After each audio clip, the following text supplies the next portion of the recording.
You will never own your destiny if you still ask the world to babysit your excuses. One of the most dangerous traits holding people back is not lack of intelligence, education, or talent, it's emotional immaturity. This subtle poison seeps into your decision-making, your relationships, and your vision, often without you even knowing it. Emotional immaturity shows itself when you explode in anger over small inconveniences, when you retreat into silence instead of confronting issues directly, when you crave constant validation, or when you allow your feelings to dictate your actions without pause for reason. It's the inability to pause, reflect, and respond with purpose rather than impulse. A person who is emotionally immature will sabotage their own progress simply to avoid feeling uncomfortable, exposed, or challenged. They will forfeit opportunities just to protect their fragile ego. They will fight to be right even when it costs them the results they claim to want. Consider this: a young professional receives constructive feedback from a mentor. Instead of absorbing the advice and using it to improve, they feel attacked, embarrassed, and storm out of the conversation. They spend the next week sulking, justifying their behavior, and talking about how no one understands them while their performance continues to slip. Why? Because emotional immaturity made them believe that being corrected meant being disrespected. That same feedback, if received with maturity, could have been the turning point in their career, but they missed it, not because the advice wasn't valuable, but because their emotional self couldn't handle being stretched beyond its comfort zone. This immaturity bleeds into every area of life. In business, it looks like leaders who can't handle disagreement, so they surround themselves with yes men and wonder why their companies stagnate. In relationships, it looks like partners who blame, accuse, or withdraw instead of communicating, growing, and taking responsibility for their own triggers. And in personal development, it looks like people who jump from goal to goal, quitting every time it gets hard, blaming the process instead of asking, "What is this difficulty here to teach me?" Emotional maturity is the ability to stay the course when things don't go your way, to delay gratification, to admit fault, to listen deeply, to regulate yourself even when the world around you is chaotic. Every time you react without reflection, every time you let fear guide your words, every time you run from discomfort, you are building a wall between yourself and greatness.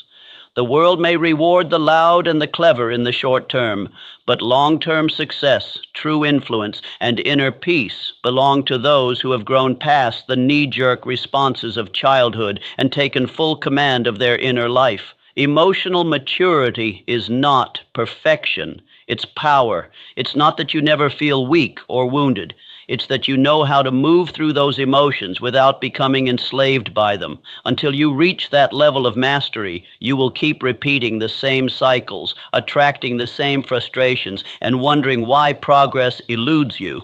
Excuses are the seductive lullabies we whisper to ourselves to justify remaining average. They are the soft, sugary lies that shield our ego from the painful truth. We are not doing what needs to be done.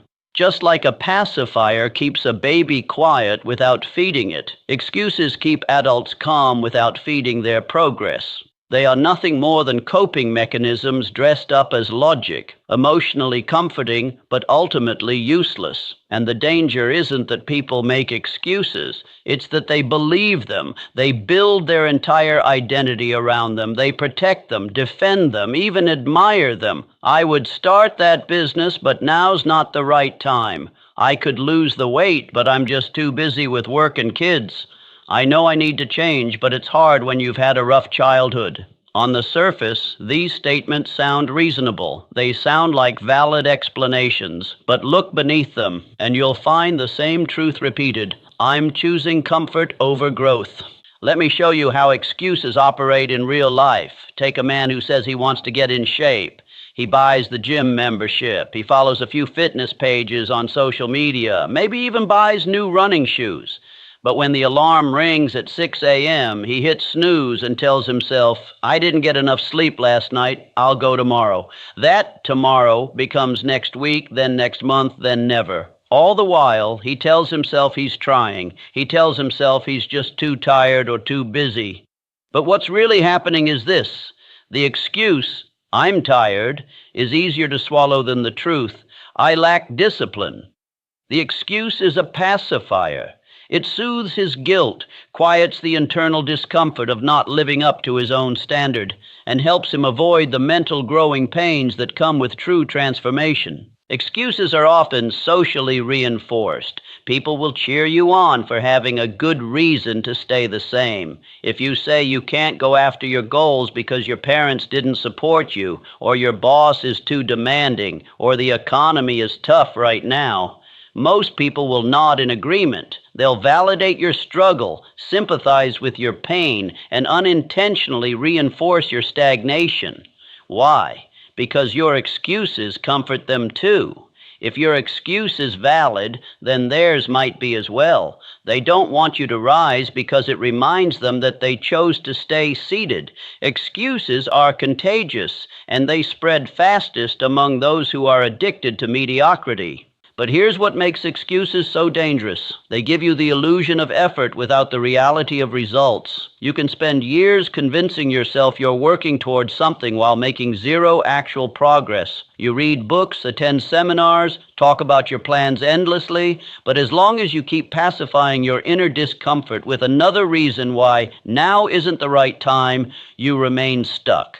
The excuse becomes your security blanket. It shields you from responsibility. It lets you off the hook. And over time, you don't even notice how much of your potential is being strangled by a narrative you invented to protect your pride. There is a brutal but liberating truth that every successful person eventually confronts. The world owes you absolutely nothing. Not success, not opportunity, not fairness, not recognition. You were not promised a smooth ride, a supportive audience, or even a level playing field. And yet most people walk through life with a hidden sense of entitlement, an unconscious belief that because they are good-hearted, talented, educated, or have suffered in the past, the universe should somehow compensate them with rewards. This belief is a silent killer of ambition. It creates resentment when things don't go your way, and it breeds passivity, the kind that waits for conditions to change instead of rising up to change the conditions. People wait for the boss to notice them, for the perfect timing to arrive, for someone to validate their potential, all while life quietly passes them by. Look at the young professional who lands their first job and believes that showing up is enough. They expect praise for basic competence. They want rapid promotions without proving they can handle pressure, deadlines, or feedback. When recognition doesn't come, they grow bitter. They feel overlooked. They say the system is unfair or that their talents are being wasted. But the truth is, the world never promised to reward effort. It only rewards effective effort. No one cares how hard you're trying if the result is the same. No one hands you trophies for being almost good enough. Value is earned, not assigned by sympathy or good intentions. And the moment you realize this, you start approaching life with a different energy, not of expectation, but of execution. Think of the aspiring entrepreneur who believes they have a brilliant idea. They build a product, launch a website, and then sit back waiting for the world to discover them. Weeks go by, no customers. Months pass, no momentum. They start blaming the market, the competition, even the economy. But what they fail to realize is this: the marketplace doesn't care about your dreams. It cares about results. It cares about solutions. If your product doesn't solve a real problem in a compelling way, your passion is irrelevant. You can be the most driven, honest, and visionary person in the world. But unless you create something that others find valuable, the market will pass you by without a second thought, and it should. Because value is not based on how much you want it to work. It's based on how much it works for others. People often misinterpret this principle as being harsh or pessimistic, but it's the opposite. It's empowering, because once you abandon the myth that someone somewhere owes you something, you stop waiting and start building. You stop complaining and start innovating. You stop looking for handouts and start looking for leverage. Those who understand this truth are not discouraged by difficulty. They are fueled by it. They know that life is not a vending machine where you insert struggle and receive success. It's a field where you plant, cultivate, protect, and persist until the harvest comes. And sometimes even then, storms destroy your crop. But they keep planting, not because the world owes them a reward, but because they owe themselves the effort. And in time, that effort compounds into outcomes that entitlement could never deliver. Responsibility to most people sounds like a burden. It feels like weight on the shoulders, a demand on their time, an unwanted reminder that they are accountable for the outcomes in their life. So they run from it, they deflect it, they blame others, hide behind circumstances, or drown in self-pity, all to avoid the sting of responsibility. But what they don't realize is that the very thing they're avoiding is the source of their power. Responsibility is not a chain that binds you. It's a key that frees you. The moment you say, "This is my life and I am the cause of my results," you stop being a victim of the world and start becoming the architect of your destiny. You shift from being controlled to being in control. Because while responsibility feels heavy at first, it eventually builds the muscle of self-leadership, and that's the muscle required to lift the life you desire. Consider a man who grows up in a broken home, raised in poverty, surrounded by crime and addiction. He could easily blame his circumstances for every struggle in his adulthood, the emotional baggage, the financial hardship, the fear of failure. And many would sympathize with him. After all, the world has taught us to treat victims gently, to affirm that their pain justifies their paralysis. But let's say this man reaches a point where he looks in the mirror and says, "No one is coming to save me. I can either spend the rest of my life explaining my pain, or I can use it as fuel to break the cycle." He begins reading books, learning skills, showing up early to work, investing in his growth, refusing to let his past define his future. Suddenly, things begin to change, not overnight, but consistently. Why? Because responsibility reconnected him with his own power. He stopped giving the world the remote control to his life. He took it back. And with that choice, he began to lead himself out of the same darkness that swallowed so many around him. This same principle applies in business, relationships, and even health. A leader who constantly blames their team for underperformance will never create a culture of excellence. But the leader who says, "If my team is weak, that means I haven't trained them well. If they're confused, I haven't communicated clearly. If they're unmotivated, I haven't inspired them effectively," that leader begins to operate from a place of strength. Why? Because they're not waiting on someone else to change. They are changing. They are taking ownership. And ownership always leads to options. A person who takes responsibility in their relationship doesn't point fingers when there's conflict. They ask, "What energy am I bringing into this space? What patterns am I repeating? What can I do to love better, listen better, lead better?" That mindset doesn't weaken you. It sharpens you. It forces growth. It compels maturity. And most importantly, it reminds you that you're never stuck as long as you're willing to change yourself. Responsibility doesn't mean you control everything that happens to you. It means you control your response to it. It's not about ignoring injustice or pretending life is fair. It's about reclaiming your role as the one who determines what happens next. Because no matter what pain you've inherited, you are still responsible for what you pass on. No matter what disadvantages you've been handed, you are still responsible for how you use them, as anchors or as fuel. And the moment you stop outsourcing your outcomes to chance, to people, to systems, to luck, you start stepping into a version of yourself that is dangerous to every limitation you once believed. Responsibility is the silent weapon of the truly powerful, not the loud, boastful kind of power that flexes for attention, but the quiet, immovable kind of power that builds empires from nothing. Comfort is seductive.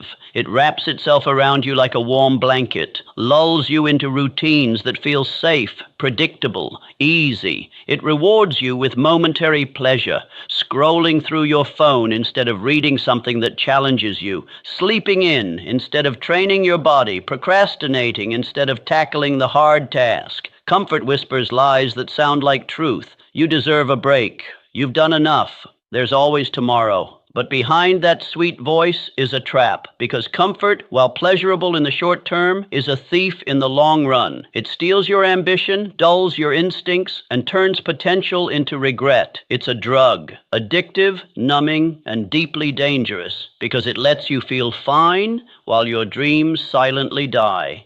Look at the person who works a job they hate. They complain about it constantly. They feel unfulfilled, underpaid, unseen. Yet every time an opportunity arises to learn a new skill, apply for a better position, or start a business on the side, they hesitate. Why? Because the discomfort of stepping into the unknown is greater than the discomfort of staying stuck. So they settle for familiarity, for routine, for good enough. And year after year, they remain in the same place. Not because they lack ability, but because they are hooked on the drug of comfort. They fear rejection more than mediocrity. They fear being a beginner again more than they fear living a life of quiet frustration. Growth demands discomfort when it requires stretching, stumbling, and sometimes failing, but it is the only path to freedom. Take the example of an athlete who wants to compete at the highest level. If they only train when it feels easy, if they only push themselves when they're motivated, they will never rise above average.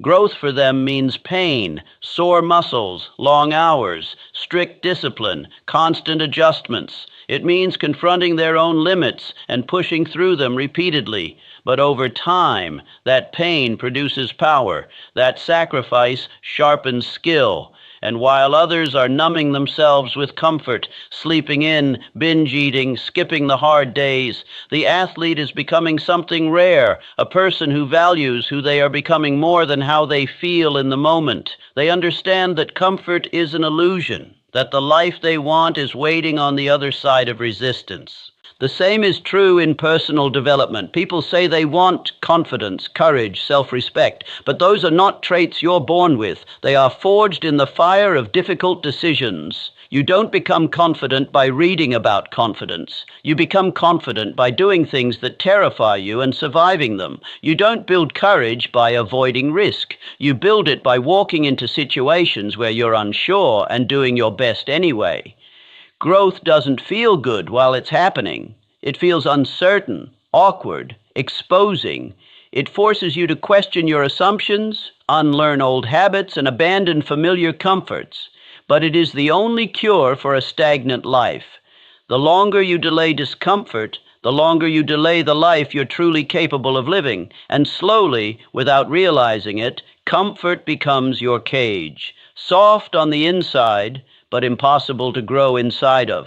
The future does not belong to the loudest, the flashiest, or the most talented. It belongs to the mature, because maturity is what allows you to handle success without destroying yourself, to endure failure without collapsing, and to adapt to the evolving demands of life without losing your purpose. Immature minds chase instant results, demand applause at every step, and crumble at the first sign of resistance. They are fueled by emotion, addicted to external validation, and paralyzed by criticism. But maturity is different. Maturity is the quiet force that keeps building when no one's watching. It is the discipline to persist when the excitement wears off. It is the ability to manage yourself, your thoughts, your emotions, your actions, so you can manage outcomes. And in a world that is getting faster, louder, and more chaotic by the day, the future is filtering out the emotionally fragile and calling forth those who can lead themselves first. Look at the entrepreneur who is starting their first business. An immature mind thinks the idea alone is enough. They believe the world will beat a path to their door, that success will come quickly, and that their passion will carry them through the process. But when reality hits, When sales don't come, when suppliers delay shipments, when negative reviews roll in, they panic. They take it personally. They lash out or give up. But the mature entrepreneur expects setbacks. They don't crumble under pressure. They adjust. They take feedback without defensiveness, make decisions without emotional volatility, and continue to show up even when the circumstances aren't favorable. They know that the market doesn't care about their feelings. It responds to resilience, to refinement, to value, and that resilience is a product of maturity, not motivation. Think of a young leader stepping into their first role of influence. If they're immature, they think leadership is about control, about having the final word, about being right. But when their team resists, when conflicts arise, when people underperform, they don't know how to respond. They resort to blame, micromanagement, or emotional outbursts. The result? A toxic culture and a stalled team. But the mature leader understands that leadership is not about control, it's about responsibility. They learn to listen more than they speak. They take accountability for what happens under their watch. They develop empathy without becoming emotionally entangled. And in doing so, they create environments where people grow, perform, and innovate. This kind of leadership will shape the future, not the loud commander, but the calm builder. Even in personal relationships, maturity determines longevity. Immature people demand that others make them feel secure, loved, and understood. When things get hard, they withdraw or attack. They play emotional games. But mature individuals know how to communicate with clarity, listen with patience, and take responsibility for their own emotional states. They don't expect perfection. They invest in progress. And because of this, their relationships grow instead of fracture under pressure. They are not reactive, they are responsive. And that difference, subtle as it seems, is the dividing line between connection and chaos. As the world becomes more unpredictable, the emotionally mature will rise, while the emotionally erratic will struggle. The mature know how to pivot, how to endure, how to lead through uncertainty without needing constant reassurance. They understand that success, in any arena, is not about always feeling good. It's about consistently doing what's required, even when it's inconvenient, uncomfortable, or unclear. And that consistency only comes from the inner strength that maturity provides. The future will not be won by those who are simply gifted. It will be inherited by those who are grounded.